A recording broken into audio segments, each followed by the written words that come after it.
to life. I hope you're doing well and keeping safe. After comparing with other two types of oregano plants, we are going to see how to grow carom seeds or true Ajwain plants, not the Ajwain leaf. Carom seeds are native to Egypt and they are cultivated in Afghanistan, India, Iraq, Iran and Pakistan. Carom seeds, cumin seeds and other plants from Apiaceae family are collectively known as bishop's weed. The botanical name of carom seeds is Tachispermum ammi. Carom seeds have been part of traditional Persian and Indian medicine since ancient times. It is a spicy herb and used commonly in various cough and cold remedies.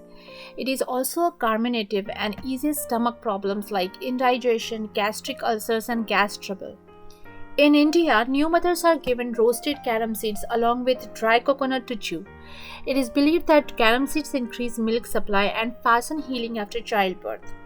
There is a special rice porridge that my mother used to make using carom seeds, fenugreek seeds, rice, milk, jaggery and crushed black pepper when my babies were born.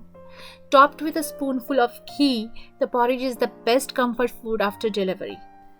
The essential oils in carom seeds, mainly thymol, which is the main component, are considered useful in fighting with various bacterial, fungal, parasitic, and viral infections naturally.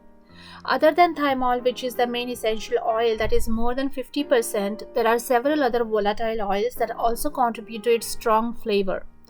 Thymol is also produced synthetically by chemical companies for using as a pesticide. Carom seeds are known to reduce platelet aggregation, that means like aspirin medicine, it may prevent blood platelets from sticking together. One of the claimed effects of carom seeds is that it can cause feticide, hence it is better to avoid it during pregnancy. It is also used as a traditional remedy to prevent pregnancy. There are several other claimed benefits and effects, but again, as I always say, the research is very limited to know the accuracy of these claims.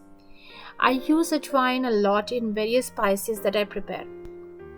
Also, I roast equal parts of ajwain seeds, alsi or flax seeds and fennel seeds as mouth freshener after greasy meals. I like the taste of it. It also goes in fritters to prevent gas trouble and gives a different flavor to the fritters. So rather than dwelling a lot on medicinal benefits, we can grow plants for making yummy dishes. Now coming on to the growing part.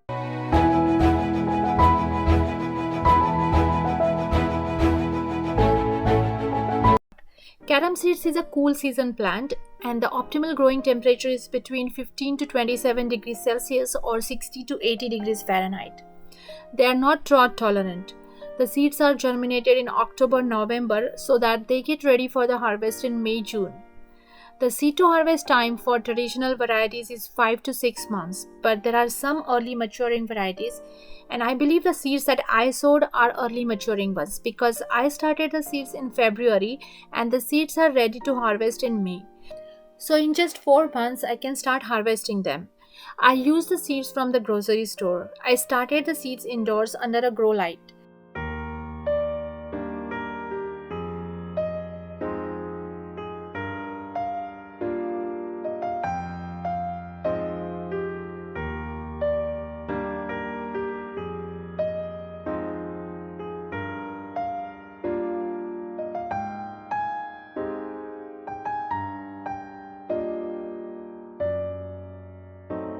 As I covered the seed germination pot with a plastic bag, I sowed them somewhat superficially, about 1/4 inch deep, to avoid too much moisture damaging the seeds.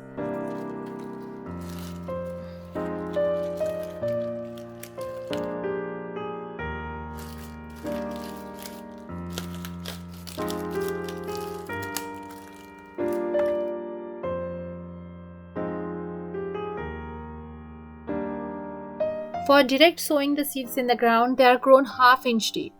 Germination was very fast. Just in 3 to 5 days, the seeds started sprouting. But seeds may take up to 10 to 12 days to germinate. They grow very fast. Soon I moved the young seedlings to the final pots. It was my first time growing these plants, so I grew them in a pot. They are about 12 to 18 inches in height and the plants were crowded. But if they were grown in ground and had enough space, then they can reach up to 1 meter in height. The recommended spacing between two plants is approximately 20 to 30 centimeters or 8 to 12 inches. Ajwain plants adapt to all soil types, but they prefer a well-draining loamy soil with a neutral to slightly alkaline pH between 6.5 to 7.5. These type of soils can be made by mixing the clay type of soil with sand for proper drainage. Any all-purpose fertilizer can be used while making the soil mix. In the early period, that is in the first 2 to 3 months, nitrogen-rich fertilizers like fish fertilizer can be added, and then you can continue with the all-purpose fertilizer. Ajwain likes cold and dry climate, and that is the reason it is grown in winter. If the winter is very harsh in your region, then you can start the plants in early spring as soon as the frost ends, and also again in late summer or early fall, so you can get 2 harvests. Several stems grow upward. The plant looks like fennel seeds, cumin seeds, or cilantro plants. The leaves are thready looking. The leaves, flowers, and seeds have a very pungent aroma because of the essential oils in them. The flowers appear in clusters. They are tiny and white in color. Carom seed plants are cross-pollinated. The flowers are self-fertile, but insects help with the cross-pollination and the seeds are formed under the flowers. As I grew carom seeds in late winter, I faced hardly any pests. But now that spring is starting, I expect that plants might get infested by pests. Some common pests that attack carom seed plants are aphids, root rot disease, or powdery mildew. But so far the plants are doing well. Even when the rain has continued for more than 2 weeks, I haven't seen any pests. For harvesting carom seeds, just cut off the stem and let them dry completely before storing them. You can refer to this video of dill seeds and enjoy the homegrown organic carom seeds. This is it for now. I hope you liked this video and found it useful. A big thanks for watching my videos. Please subscribe to my channel, see to like and share my videos. Media links are posted in the description. See you again. Bye.